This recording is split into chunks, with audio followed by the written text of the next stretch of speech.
From the Library of Congress in Washington, D.C.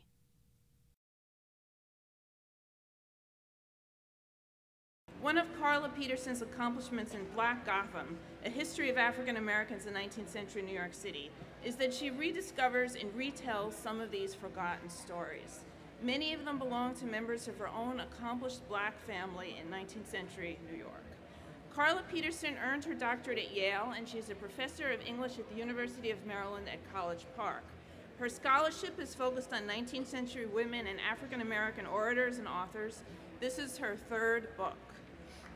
In Black Gotham, Peterson takes the reader along with her as she searches through libraries and archives to discover the history of her family and the world of elite, and she'll explain what she means by elite, Black New Yorkers in which they lived. Because Peterson focuses on her own family, her perspective is a uniquely personal one, but it also adds to a recent, valuable, and growing body of historical literature that has been exploding some old ideas, such as that the history of African Americans before the Civil War is synonymous with the story of slavery, or that slavery was limited to the South. There were people of African descent in New York from the moment it was founded as New Amsterdam in 1624. By 1790, the year of the first federal census, New York had more slaves than any other northern state, and by quite a lot. Slavery ended in New York in 1827 as the result of a gradual Emancipation Act that was passed in 1799. But even before slavery ended, it was never the case that all African American New Yorkers were slaves. They always made up a community that was diverse in origin, occupation, and social class. Throughout her book, Peterson makes the case that, like many other New Yorkers, they were cosmopolitan, and that's a word that she uses throughout the book.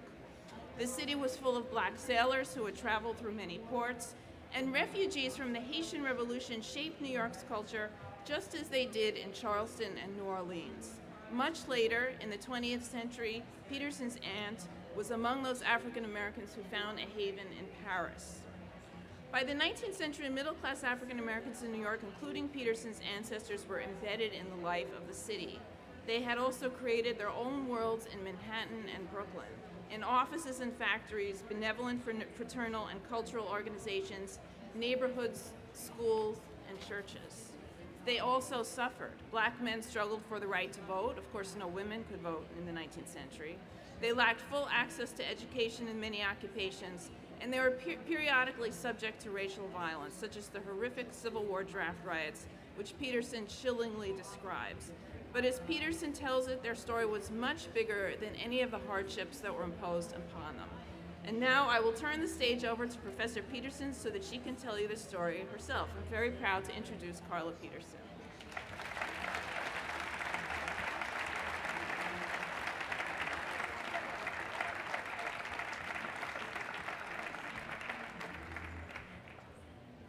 Good afternoon.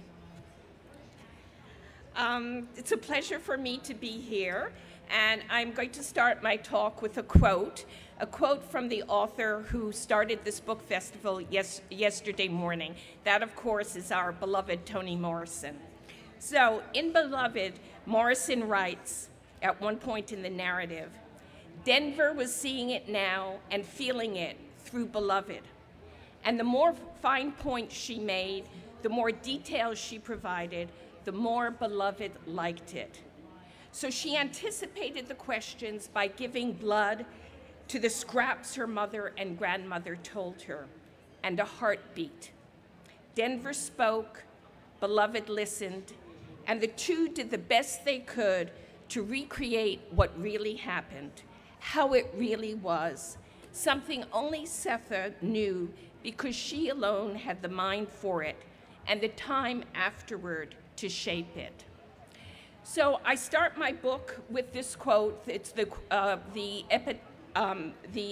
epigraph of my prologue, because this is exactly what I try to do in my book, Black Gotham, as I challenge some of the broad historical assumptions and try to expand our notion of what is 19th century African American history.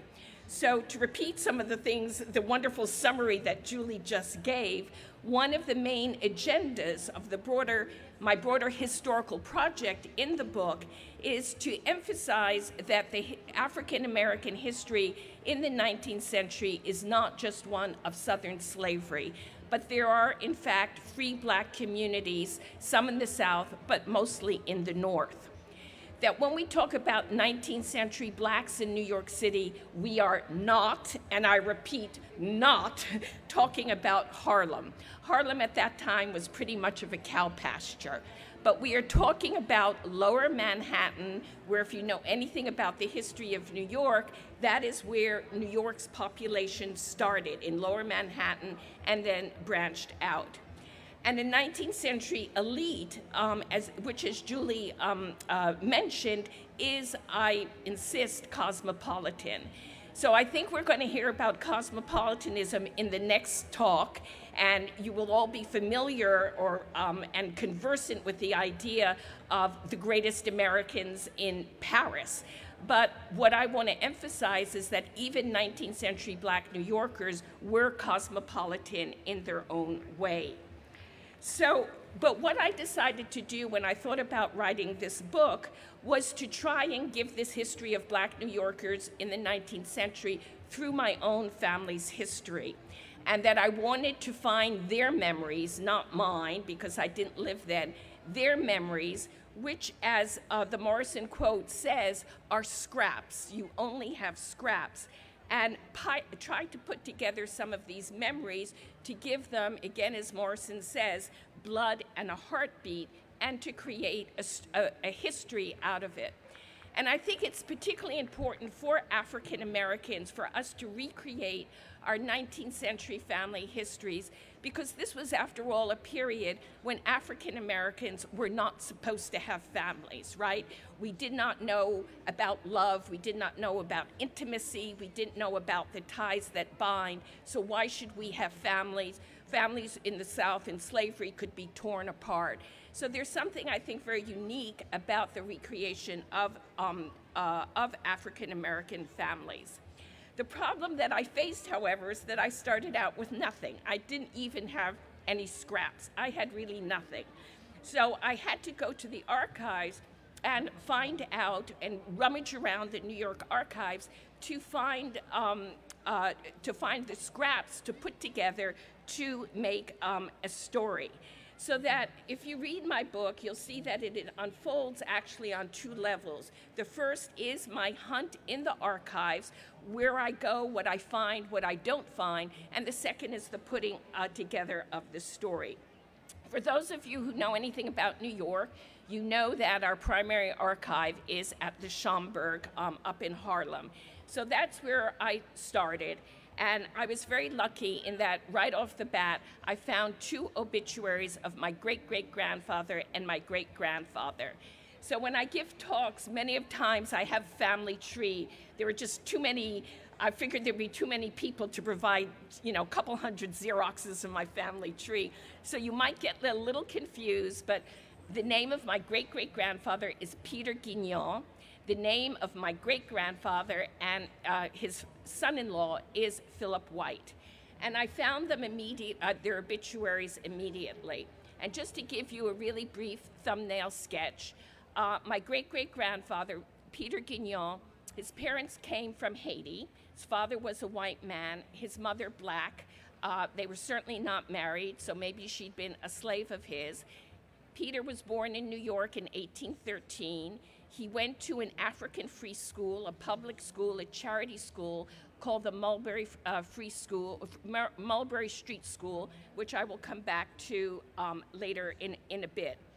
And he doesn't make much of himself at school, never becomes very illustrious, but makes two very good marriages. The first to my great-great-grandmother, the Marshall family, and the second into the Ray family, which I will refer to later on. Through his second marriage, he is taken into the family's drugstore and set to work as a pharmacist without any prior training, and that is what he does. My great-grandfather has a pretty different history. His father came from northern England. His mother came from Jamaica. Once again, my guess is that they were not married, and at one point that she was a slave. He went to a different African free school, worked really hard, and became apprenticed in the family, in the drugstore, in the pharmacy of a very well-known black doctor at the time, James McCune Smith. From there, he went and got a degree or a diploma from the College of Pharmacy of the City of New York. Really a unique thing for a black man to do in this period. Set up a pharmacy, a drugstore in Lower Manhattan, and made a lot of money. So that's kind of the thumbnail sketches of the two men. So what I do in the book is a chronological history in which I trace the life first of my great-great-grandfather and then of my great-grandfather, and there are nodal points, of course, at which they meet and interact. And the story goes from about 1810 to 1895. But the other thing I do is, and this is why my book is titled Black Gotham, is that the book emphasizes New York as a city and as a place to live. And the term Gotham, which is what we call New York, was actually invented by Washington Irving, the famous American author, in around 1810, and picked up very quickly. And my black population referred to Gotham, to New York, as Gotham, and to themselves as Gothamites. And that's the reason for the title of my book. So what I do is what a fancy way that academics might put it is to talk about, other than family history, to talk about social geography. And what I mean by that is the places where my family and their friends lived. And what I posit right at the beginning of my book are a series of concentric circles out of which,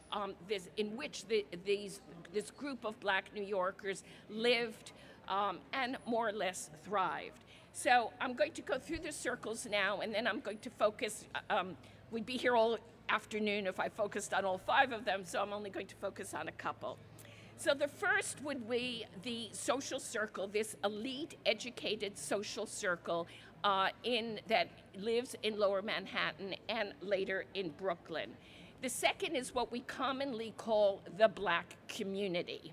And the black community is not so much geographically bounded as a series of institutions, churches, literary societies, political societies, schools, where black people come.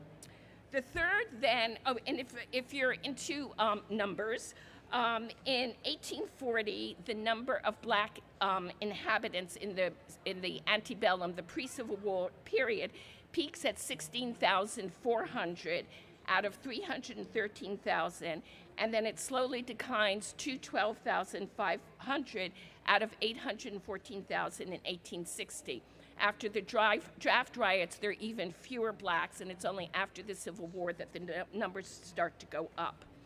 The third circle then is Gotham itself, the city, and that's a circle I'll come back to. The fourth circle would be what is beyond Gotham. So, of course, these families had contact with blacks in Philadelphia, blacks in Boston, and so forth. And the fifth is cosmos, the world, cosmopolitanism, which, as Julie says, I refer to several times in my book. So just to say a word about the elite, one of the first things I did was I went down to the municipal archives in New York, and I started going through basically the census and the city, the list of addresses and so forth. And I found one street, and if you buy the book, and of course it's silly for me to hold it up since you can't see anything, but on page 45, you have an image of Center Street. In the middle, the big building is St. Philip's Episcopal Church, which is my family's church. But what is more interesting is that you see on the sides these little kind of ramshackly houses, and here is a white boy and a black boy. So from this very street, I started going through, and lo and behold, I got the names of several African-American families, the Crummels, the Degrasses, and the Marshalls. And what surprised me as I started doing research on them was to discover the following in terms of race and ethnicity. Boston Crummell was kidnapped from Africa, brought to the United States, and was pure African.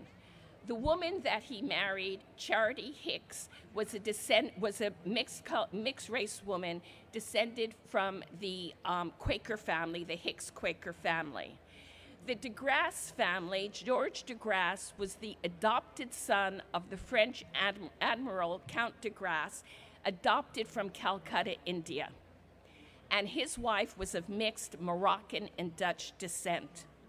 The Marshalls were my great-great-great-grandparents. She was a Hewlett from Long Island. I'm sure you all know the town of Hewlett, Long Island.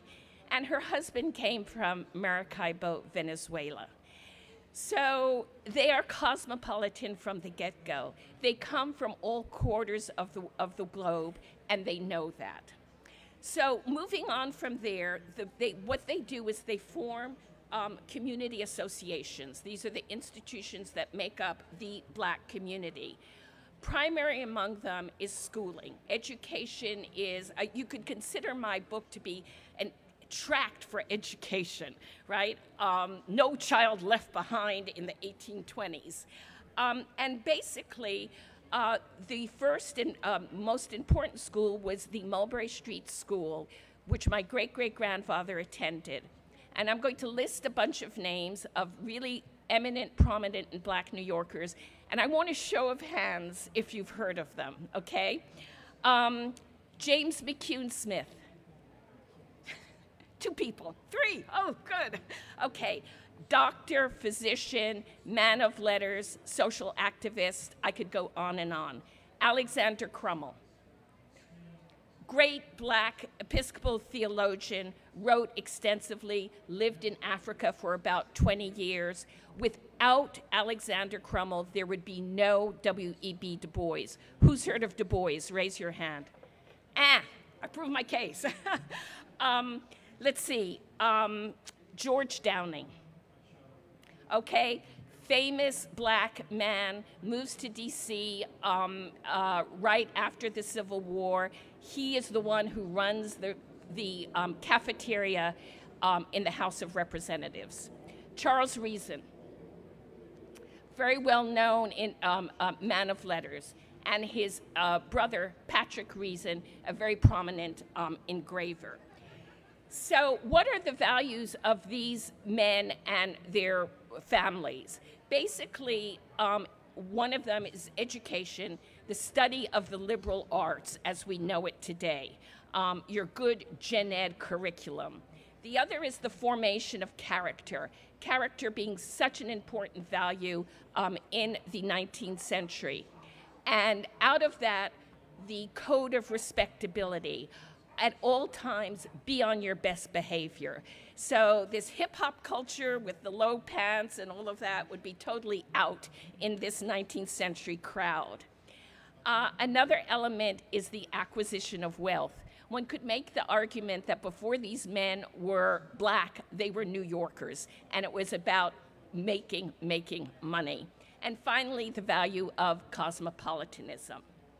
So the next circle I want to talk about is that of Gotham itself, and I think that this is really, really important, because what you need to realize is that in this early period, when Harlem was still a cow pasture, that Blacks lived in Lower Manhattan in all kinds of different wards and neighborhoods mixed in with whites of different ethnicity, of different religion, so German, Irish, native-born, Catholics, Protestant, and of different social classes. And it's only gradually in the 1820s, 30s, 40s, 50s that residential segregation starts to occur. So that's a really, really important fact about Lower Manhattan. And one of the things that this gives rise to is what I call the rule of whimsy, which is that in this time of hardened segregationist feeling, of intense racism in New York City, that you would expect the racial lines to be really tightly drawn. And in fact, they're not. And the rule of whimsy plays itself out in all kinds of ways.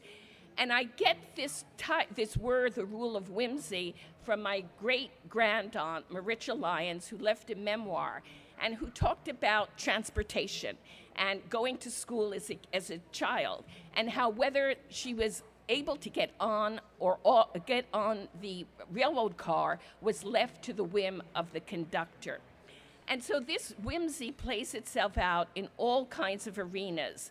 So there's an instance where the Crystal Palace exhibit is downtown. It's modeled on London, and blacks never know whether they'll be admitted or not. So you can get dressed up in your Sunday best and go down. Sometimes you're admitted, sometimes you're not. When Elizabeth Taylor Greenfield comes, she's a famous opera singer from Philadelphia, comes to give a concert in New York. Blacks are not allowed to attend because there's no segregated seating for them. One of the most interesting examples that I found of this rule of whimsy, or in a way of how the lives of black New Yorkers living in Gotham defies our expectations, is in the area of trade. And I want to give you two examples. So the first has to do with my great-great-grandfather's father-in-law. So his second marriage was to this woman, Cornelia Ray, and that's where the family had a pharmacy, and they put him to work there. But his father was named Peter Ray, and he went into the tobacco business very, very early. At the age of 11, in 1811, he became an errand boy for the Tobacco Lorillard Company. And by the time of his death in 1882, he was a superintendent of, one of the superintendents of the new factory in Jersey City. And I found a note in the rare book room at the New York Public Library, handwritten note, which talked about Peter Ray, the mulatto man who was so valued because he was so great a judge of leaf tobacco, and which will do best for snuff, and which for cutting, for smoking, and chewing tobacco. So the Lorillards really appreciated Peter Ray's skill and promoted him for over 60 years to a position of real eminence. The second example that I want to give you comes from the draft riots. So the stories that we know about the draft riots, this is the race riot in 1863, where Lincoln declares that there needs to be a draft, and there is a draft in New York through a lottery, and it is going to draft young white men between the ages of 20 and 35, I think. And white working class men in New York do not want to go to war, and they riot. And their attacks against the black inhabitants, black property, are really horrendous. So one of the places that they attack and successfully demolish is the home of this woman I just referred to, my great-grand-aunt, Maricha Lyons. And her father had accumulated quite a bit of property and lived in a really nice brick house on Vandewater Street in downtown, in Lower Manhattan. And the mob needs 3 attempts to assault and demolish his house, but they do. They successfully just raze it to the ground.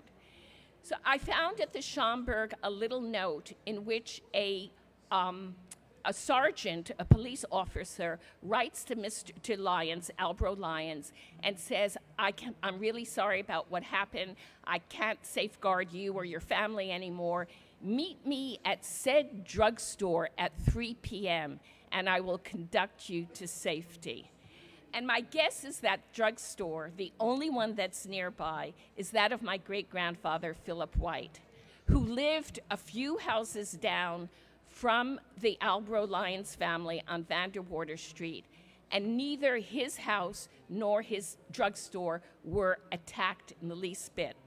So I want to read you a quote, and this is from his New York Times obituary. When the riot was at its height, a crowd of men gathered at White's store to defend it from attack. Mr. White was warned by some of the businessmen that he would be wise if he hid himself. He said, "What have I to fear? Even if these men here could not protect me, there are as many men among the rioters who would fight for me as there are those who would injure me. Not the slightest attempt was made to harm him or his property."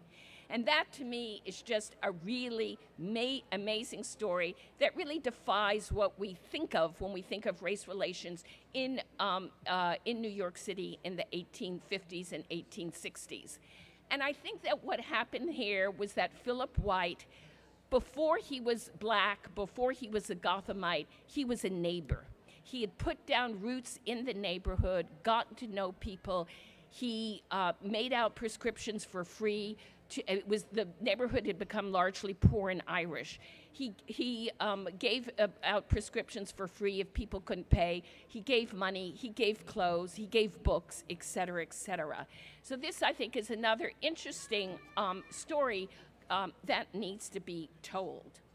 I'm going to skip over now in my last few minutes to Brooklyn, because what happens during the 1860s, there's even an exodus from the 1850s on of black New Yorkers or black Manhattanites to Brooklyn, and then especially after the Civil War and the draft riots, an even greater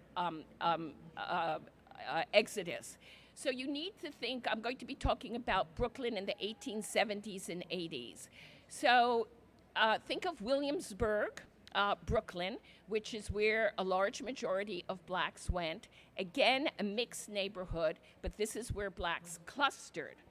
And by this time, many black New Yorkers had accumulated a good amount of money. They had education and higher education, and they had become truly worldly, or if we want to put it, cosmopolitan. And because of that, many newspaper men referred to them as whitewashed blacks and insisted that they were copying the worst aspects of the white elite. So there was a man at the time, a white New Yorker by the name of Ward McAllister, and he's the one who kind of started the social register and started compiling a list of the first 400 families, white families in New York. And the accusation was that blacks were doing exactly the same. And it is true. It is true that they love to dress up, have fancy parties, eat fancy clothes, summer in Seacliff or Newport, Rhode Island, et cetera, et cetera. But I also found in my research that these men were real men and women, were real what we call race men and women, and they cared very much about the really disintegration, once again, after the promise of emancipation, the disintegration of race relations in the city at the time. So there are two literary associations, the New York Bethel Literary Association and the Brooklyn Literary Union, that sponsored talks, seminars, lecture series, etc. The difference from the antebellum literary societies is that these societies now admitted women. So this is where women come into the fore, and I'm going to move over and talk about Maritcha Lyons for a little bit. But so women were in these associations, and some of the topics that were taken up in these associations were comments like, shall we support separate schools, i.e. segregated schools? Resolve that we need more wealth than we do education. Resolve that we should encourage Western immigration.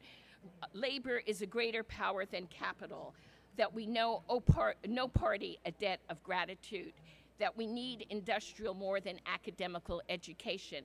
For some of you who know about this late century period, some of this echoes basically the debate between Booker T. Washington and Du Bois over academic versus industrial education, over capital, etc. And that we owe no party a debt of gratitude. Well, we're Republicans, but what have they done for us lately? So should we think about becoming Democrats? So I'm sure that's a familiar argument to you today with the terms inversed. So for men, these circles widen. in the sense that men become involved in a way that they could not before the Civil War in local politics. Brooklyn is a highly Democrat town, city, but they have one Republican mayor, Seth Lowe, who appoints my great-grandfather, Philip White, to the first black seat on the Brooklyn Board of Education. And then there is black New Yorkers begin going into national politics, once again, most supporting the Republican Party, but some the Democratic Party. So I want to conclude with the women, because this is where women finally enter in full force into social activism. And I want to focus on this great-grandaunt of mine, Maritcha Lyons. So she is, first of all, a school teacher, and she teaches primary education all of her life. And she has some wonderful, wonderful phrases about the little red schoolhouse of the city and how providing an education to the city's children is so important. She helps to found a women's club, and if you know, the club movement at that time was very important. It was called the Women's Loyal Movement, and the person who helped her to found it was Ida B. Wells, who you might know is the great social activist and anti-lynching advocate. From that club, she helps to found the National Council of Colored Women, and the headquarters are right here on the mall, and it still exists today. So that's bringing all the black club women together in one big organization.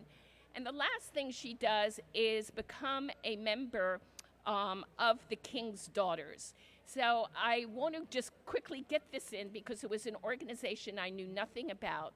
And it turns out that the King's Daughters was an organization founded by a white woman by the name of Margaret Bottom in New York in the 1880s. And any woman who was disposed to Christian charity could get together a circle of 10 women and found a circle. And so there were names like the Thoughtful Circle, the Willing Workers, the Busy Bees, etc. And they were 10 white women. And then what I found was that black women were invited to do the same. And before I knew it, there were circles of black women engaged in the same kind of enterprise. And they actually then started to come together to do work together. And this is one of the very early instances of black and white women cooperation at the end of the 19th century. So the project that they have is the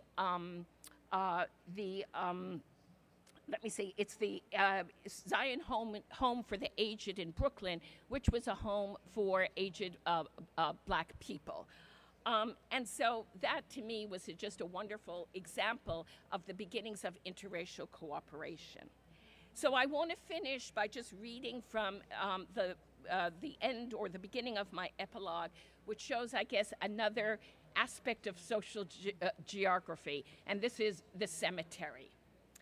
On a windy October day last fall, I took a trip to Cypress Hills Cemetery in Brooklyn. Armed with a map provided by the front office, I went searching for the graves of my forebears and their friends who had left Lower Manhattan and later Brooklyn for their final resting place. The White family plot lay on flat land near a broad path surrounded by tall, leafy trees. Buried there were Philip's mother, two of his sisters and their families, Philip and his family. Alexander Crummell, Charles Ray, and their families lay nearby. Right next to Philip's grave lay that of James McCune Smith, recently rediscovered and commemorated with a brand new marker. I was astonished to discover that all these men had bought their plots at the same time, between January and May of 1850, determined that not even death would separate them. Crossing the path and walking up a hill, I found the land that St. Philip's Church had bought for its parishioners in the late 1850s. The Ray family plot, which included Peter Guignon, was notable for a tall obelisk that jutted skyward. In the waning years of the 19th century, New York's Black elite reunited in this burial ground. Their graves are physical reminders of their lives and commemorations of their deaths. They serve as an archive, a place for safekeeping, for storing memories of the past that are simply waiting to be brought back to light and life in the ripeness of time. Thank you.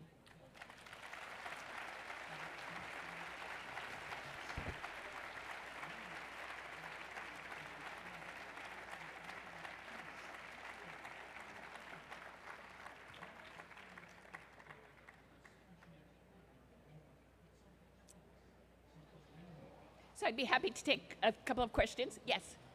Hi, I'm so delighted to hear about your book. Native New Yorker here. I know St. Philip's, and the King's Daughters I know is the Daughters of the King, so I'm really excited to hear about your writing.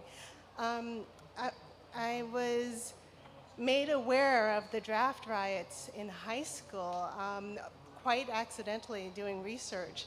It was never discussed in school. It was never discussed anywhere that I was aware of, and had no idea of the cataclysmic event that it was. I had heard after doing research that it's possible that Harlem was developed because of the draft riots and how it drove African Americans, blacks, completely out of lower Manhattan up into the heights of Harlem where they could actually see if someone was coming. I'd love to hear more discussion about the draft riots and your research and even the survival of your family from that time period. Okay. So the draft riots occurred in July of 1863, and they were absolutely horrific, and black New Yorkers tried to escape, and what they did primarily was cross the river and go to Brooklyn. And there were two black communities in Brooklyn, one called Weeksville and one called Carville, and they mainly tried to hide in Weeksville. But then there were all these rumors that whites knew about Weeksville and were going to come after them. So in a way, people love to portray Brooklyn as the safe haven and the better place to be for blacks, but that's not quite true. There were race riots there, and there was this, this threat of the mob invading Weeksville. But nevertheless, that's the beginning where Black Brooklyn started to thrive. So Harlem only comes into being around 1910, 1915. So I wouldn't say it's not because of the draft riots, but it's one of the consequences of not having a safe place. And that up until then, as I said, and this is a really important point, blacks live scattered in wards and in neighborhoods. So that the Harlem model is really a blip in our social or sociological history. That is the only model of a 50-year period, say, or a 40-year period, when blacks lived, worked, took care of themselves, etc., in a bounded geographical neighborhood. And that has not been the history of blacks before or since. Harlem is now very heterogeneous. There are a lot of blacks in, Queens and Bronx and Brooklyn and so forth. But it was at this time, and there was a race riot in the turn of the century, I think 1901, in New York, and then again in 1919. So it was this sense of we need a place, I don't want to say a place that could become a fortress in times of trouble, but where numbers matter, where et cetera, et cetera. But Harlem is not, it's an eventual consequence of the draft riots, but not an immediate consequence. Hello, thank you for your book. I have a question though. What advice would you give to African Americans who are looking for family history before 1870? I was talking to somebody about this before. Ancestry.com is a very, very valuable tool. And so that's where I would start. And if you know where your family is, definitely go. Like I knew that mine was a New York family. So I went and I mined the New York archives, and I had a long talk with somebody earlier today who thought that her family was New York and discovered they were from Norfolk, Virginia, and North Carolina, and then Norfolk, Virginia. So going to local genealogical societies is very, very important too. But show of hands, who's used Ancestry.com? Yeah, have you found it valuable? That's a good tool, so that's where I would say to start. That's where I got stuck at 1870. Oh, going Yeah. before that? Yeah, going before that was difficult. I couldn't find anything before that. Well, New York has got a very good census of 1850, and there's a census of 1840. The other thing you might want to do is play around with names, and this is something I didn't know until a researcher helped me. So my great-great-grandfather's last name is Guignon, G-U-I-G-N-O-N, and she found him as G-U-G-I-Y-O-N-E, and I would never have thought to look for that spelling. So you've got to play tricks. Yeah. Thank you.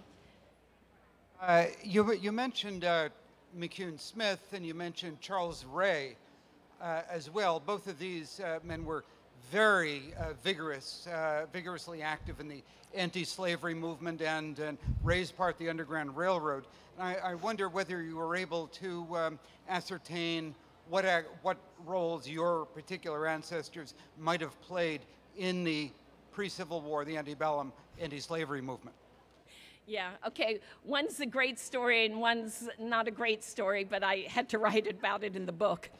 My great-great-grandfather, Peter Guignon, went to school with James McCune Smith. So they started out as comrades in arms up until about the 1840s, going to the conventions together, conventions of colored men, and lobbying. The big thing at that time was lobbying for black male suffrage.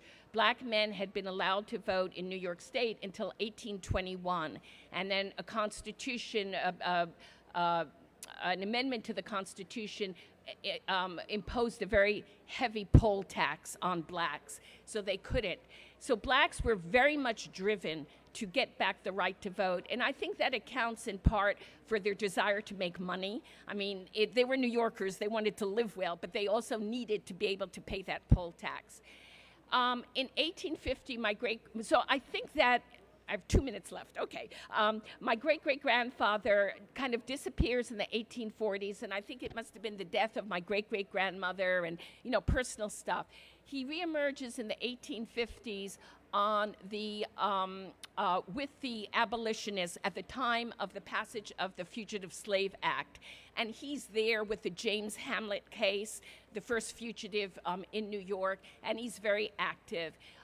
So that is him in the antebellum period. And then he remarries, goes across the river, and so forth.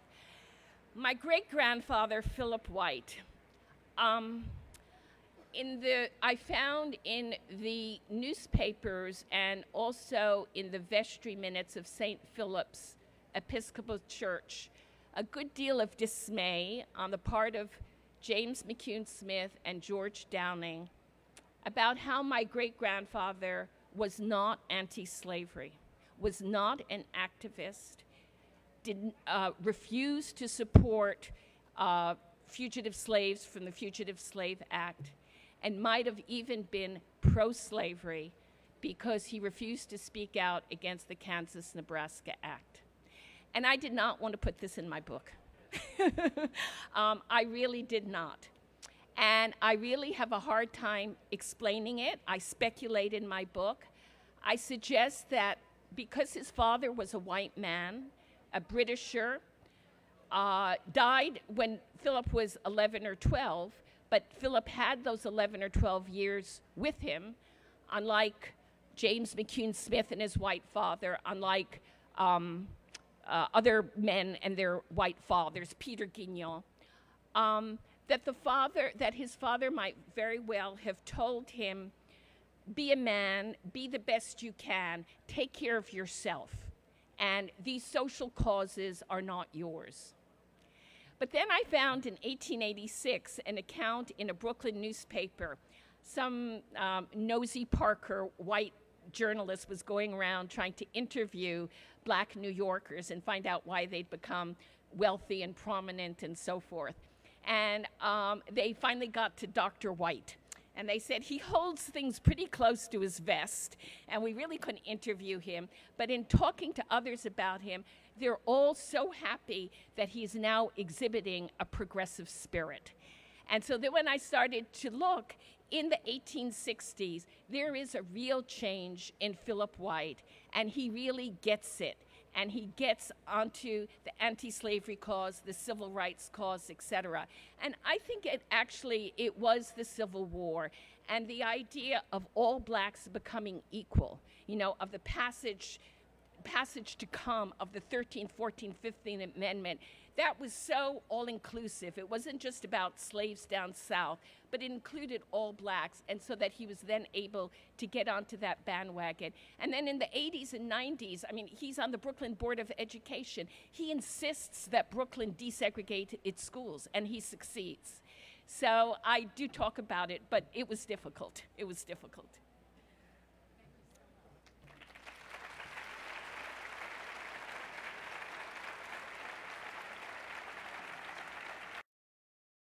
This has been a presentation of the Library of Congress. Visit us at loc.gov.